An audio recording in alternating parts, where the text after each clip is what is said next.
Telehealth is really utilizing the technology of video and audio with different devices to evaluate patients. And we have several divisions within Northwell that use telemedicine or telehealth. And we use it for telestroke, we use it for televisits for things like behavioral health, and now we're expanding it into teleburn, LIJ Forest Hills Hospital. Being part of the Northwell system, we're utilizing this technology in our partnership with Staten Island University Hospital, which has a burn center, and now with this technology we can have a quick evaluation by a physician who is miles away and help us make decisions about care, and also if we need to transfer a patient to that site. It's a program in which the burn center physicians and ACPs will be able to interact with physicians in the emergency room at other hospitals, and also we'll be able to give them advice. We'll be able to talk to the patient, we'll be able to see the patients and see their wounds and really assess their wounds in a way that we have not been able to in the past.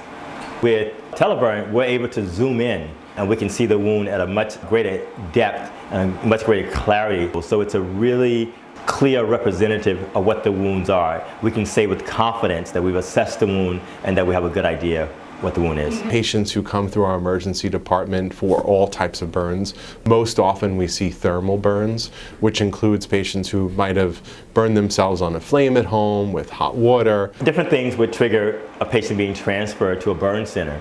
One would be the size of the burn. A very extensive, large burn should be treated in a burn center because we have the expertise in nursing as well as the facilities, as well as if they need surgery, we have the expert Dr. Long and I in skin grafts and debridements. Burns, second degree over 15%, third degree burns over 5% if there's an electrical injury, if there's an inhalation injury. So those would really be the criteria, but certainly if there's not the capability at the other institution. A transfer from one facility to our facility may take different routes. It may be that the patient comes by an ambulance. It may be that if they're very serious, it may be the capability of the helicopter that we have here. But that would be on an individual need. Right now, it's a pilot program. We're hoping that we're going to continue to involve more of the Northwell hospitals.